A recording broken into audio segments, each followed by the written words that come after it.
अष्टसिद्धि नवनिधि के दाता असवर दीन जानकी माता राम रसायन तुम्हारे पास सदा रहो रघुपति के दास। श्री हनुमान ज्योतिष केंद्र सीतामढ़ी में आपका स्वागत है। आज मैंने 2 वीडियो बनाया था हस्तरेखा पर कि आप कैसे जानेंगे कि हम defence service, army, police, SSB यानी इन सर्विस का योग मेरे हाथ पर है कि नहीं। तो आज मैं 2 वीडियो मैंने इससे पूर्व बनाया था। आज मैं जन्म कुंडली एक नज़र में देखकर ही आप जान जाएंगे कि मेरे हाथ में आर्मी, पुलिस, एसएसबी, रक्षा यानी डिफेंस सर्विस में जाने का योग है कि नहीं। बस आप अपनी कुंडली निकालिए मेरे साथ, मैंने इसे रखा है, आप इसे निकालिए और अपनी कुंडली को रख लीजिए सामने। अब आप कुंडली का ये देखिए, ये 12 चतुर्भुज होता है, 12 खाना, ठीक है। 1 2 3 4 5 6 7 8 9 10 11 12, ये 12 खाना। ये 12 खाना जो है इसमें सब, इसको घर भी कहते हैं। 1 घर, 2 घर, तीसरा घर, चौथा घर, 5वां घर, 6ठा घर। ये प्राकृतिक रूप से इसकी गिनती होती है। तो आप सबसे पहले इस घर को देखिए, ठीक है। ये पहला घर जैसे शरीर, इसको हम यहाँ से शरीर को देखते हैं, ये मैंने दिया है। दूसरा घर, इससे हम धन देखते हैं। ये तीसरा घर पराक्रम का घर होता है। ये चौथा घर माता और सुख का होता है। 5वां घर पुत्र का, शिक्षा का होता है।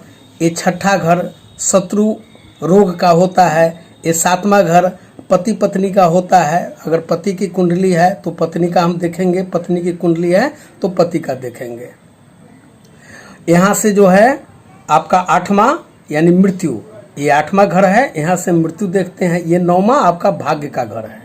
ये 10वां आपका कर्म यानी नौकरी, आप क्या करेंगे उसका है। ये 11वां जो है ये लाभ का स्थान है।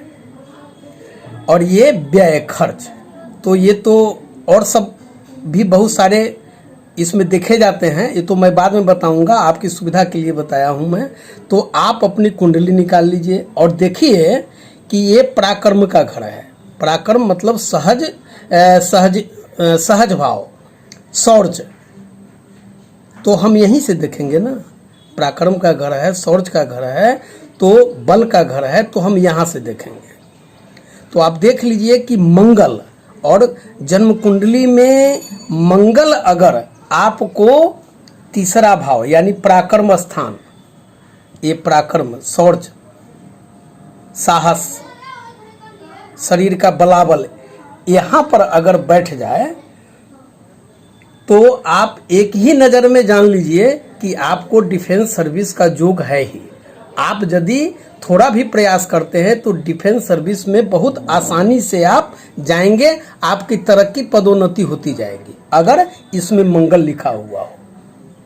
आपकी कुंडली में कहीं ना कहीं तो मंगल होगा। तो आप देखिए कि यहाँ इस घर में लिखा हुआ है कि नहीं। यहाँ पर होगा मंगल, मंगल, ठीक है। इस सब में राशि लिखी हुई है 2 3 4 5 6 7 8 9 10 11 12 ऐसे इस तरह से लिखी हुई हो सकती है। कोई भी अंक लिखा हुआ हो सकता है। 5 होगा, 6 होगा, 7 होगा, 8 होगा, 9 होगा, 10 होगा, 11 होगा, 12 होगा, कोई भी अंक इसमें लिखा हो सकता है 12 खाना में। लेकिन ये तीसरा घर में मंगल होना चाहिए। चूंकि अब तो ये मैं बाद में बताऊंगा, आपको वीडियो लंबा हो जाएगा। मंगल चूंकि अपने जगह से 4 7 और 8वें घर को देखता है, मतलब मंगल की दृष्टि यहाँ पड़ेगी, इस पर पड़ेगी। और ये घर है आपका शत्रु, ये घर है आपका रोग का। और 4 हो गया, 5 6 7 8, और यहाँ ये मतलब खष्ट भाव को देखा, और ये जो है 10म भाव को देख रहा है। और 10म क्या है? आपकी नौकरी है। ये घर आपका नौकरी है, आपका कर्म है। यहाँ देखा, इसकी दृष्टि पड़ी, एक ऐसे पड़ी और एक दृष्टि यहाँ गई।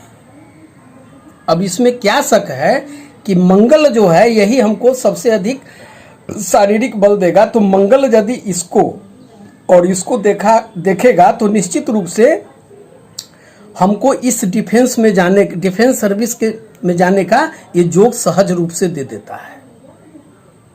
तो आपकी कुंडली में देख लीजिए कि मंगल कहाँ है, ठीक है। तो यानी मंगल हुआ, मंगल अगर तृतीय घर में, तृतीय भाव में बैठा हुआ हो तो वहां से वह खष्ट स्थान को देखेगा अपनी चौथी दृष्टि से, और आठवीं दृष्टि से वह दसम स्थान को देखेगा। और मान लीजिए, अब एक कुंडली से मैं बताता हूं, जैसे मान लीजिए यहाँ 1 है, 2 है, 3 है, 4 है, 5, 6, 7, 8, 9, 10, 11 और 12, ठीक है। तो ये तो कोई भी अंक आपकी कुंडली में लिखी हुई हो सकती है, लेकिन मंगल यही होना चाहिए, ठीक है। अब हमें लगता है कि आप इसे अच्छी तरह समझ गए। अब देख लीजिए कि मंगल जो है यहाँ बैठ के इसको देखा और इसको देखा, माने शत्रु घर को देखा और आपके नौकरी दसम कर्म भाव को देख रहा है।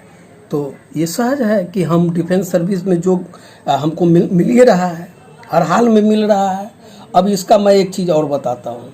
सबसे बड़ी बात है कि मंगल को आपने यहाँ देख लिया, किसी लग्न, कोई भी आपकी जन्म कुंडली है, किसी भी तरह का ये अंक लिखा हुआ हो सकता है, तो तृतीय भाव में मंगल का होना बहुत जरूरी है।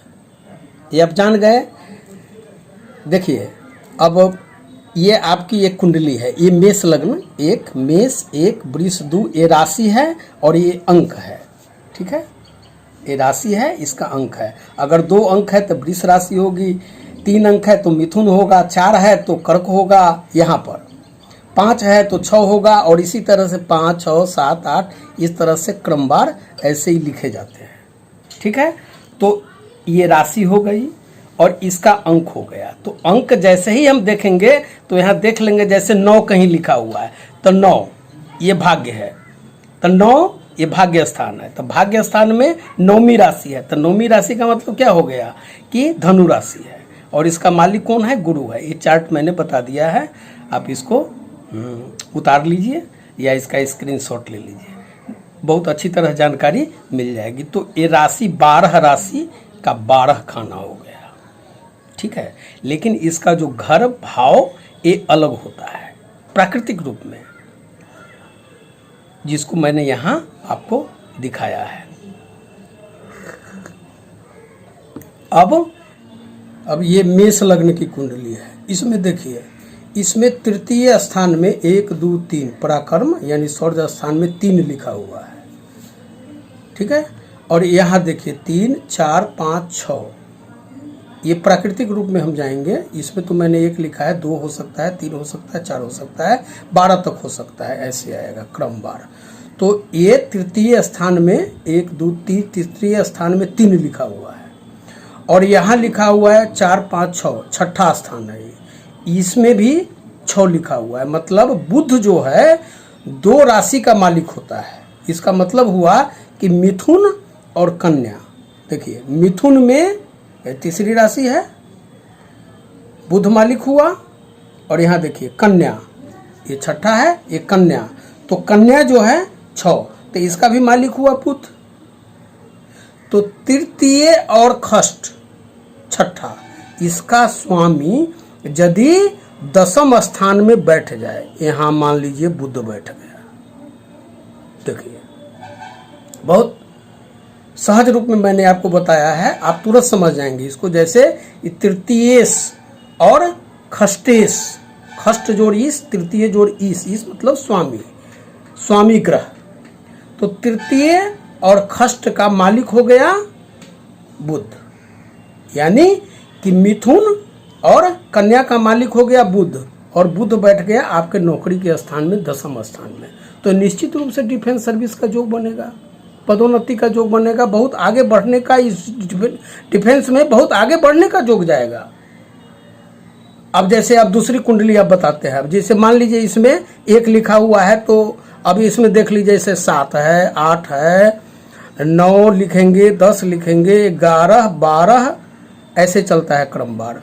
1, 2, 3, 4, 5 और 6, ये 7 है। तो 7 कहाँ है? यहाँ देखिए 7 का अंक तुला राशि होता है, यानी यह लग्न जो है तुला राशि का लग्न है। अब इसमें देखिए कि तृतीय स्थान में कौन है? 9 लिखा हुआ है, तो 9वां अंक का राशि कौन होगा? यहाँ देखिए धनु, और धनु के मालिक कौन हो गए? इस गुरु हो गए। तो यहाँ तृतीय स्थान को हमने देखा और खष्ट स्थान को देखा। ये खष्ट स्थान है, इसमें 12 लिखा हुआ है, देखिए मीन 12, इसका भी मालिक होता है गुरु ग्रह। तो गुरु, तो यानी तृतीय का और खष्ट का मालिक हो गया गुरु, और यह गुरु अगर 10वें स्थान में बैठ जाए तो डिफेंस सर्विस का योग बनेगा ही बनेगा। तो इसको आप लोग अच्छी तरह समझ गए कि हम कैसे देखें कि हमारे कुंडली में डिफेंस योग है कि नहीं है। तो यही एक सामान्य सूत्र मैंने आपको ये बतलाया है कि अगर जैसे ये मेष लग्न की है, तुला लग्न की है, तो इन दोनों कुंडली में अगर तृतीयेश, खष्टेश 10वें में बैठ जाए, ठीक है, तो डिफेंस सर्विस का योग बनेगा। या अगर कुछ भी नहीं हो, ये सब लिखा हुआ मतलब, और सिर्फ मंगल लिखा हुआ हो, इसमें राशि कोई भी लिखी हुई हो सकती है, राशि अंक 9, 10, 11, आप इसमें देख लीजिए कि मंगल लिखा हुआ है कि नहीं। बस मंगल को देखिएगा, तब मंगल अपनी 4थी और 8वीं दृष्टि से शत्रु घर को देखेगा और नौकरी के घर के 10वें घर को देखेगा। तो एक ये सूत्र आ गया। 2 सूत्र से ही आपको क्लियर हो जाएगा कि डिफेंस सर्विस में आप जा सकते हैं कि नहीं। इसके और भी सारे योग हैं, लेकिन मैंने तत्काल जो है आपको ये बताया है कि आप एक नज़र में कैसे भांप जाएंगे। इसमें अधिक मेहनत करने की ज़रूरत नहीं होती है, इसलिए मैं बता रहा हूँ। आप इसमें थोड़ा सा प्रयास करके आप डिफेंस सर्विस का योग बना सकते हैं। इसलिए मैंने कुंडली के माध्यम से इसको आपके सामने लाया है, ताकि आप एक नज़र में जान जाएं। तो ठीक है, अब दूसरा कुंडली, इसको आप पहले लेकिन इसको नोट कर लीजिए, क्योंकि और इसी तरह का ज्ञानवर्धक वीडियो मैं देता रहूँगा। अब जैसे ये आपको व्यवसाय योग है, अन्य योग है, प्राध्यापक योग है, या किस क्षेत्र में आप जाएंगे, इसी तरह मैं बताता रहूँगा। लेकिन इससे पहले राशि अंक और उसके स्वामी ग्रह को जानना आपके लिए ज़रूरी है। अगर आप मेरे चैनल से जुड़ जाते हैं तो इस तरह का ज्ञानवर्धक वीडियो आपको प्राप्त होता रहेगा। बहुत आसानी से आप समझ जाएंगे। जैसे मेरी शादी किधर है, मेरी पत्नी कैसी मिलेगी या पति कैसा मिलेगा, वह शिक्षा में रहेगा, किस क्षेत्र में जाएगा, नौकरी करेगा नहीं करेगा, कितने बच्चे होंगे, ये सब सारा मैं बहुत ही आसानी से आपको बिना किसी टीका टिप्पणी के बहुत सहज तरीके से बताऊंगा। तो अगर आपको अच्छा लगा हो तो कृपया इसे लाइक, सब्सक्राइब और शेयर कर दीजिएगा। धन्यवाद।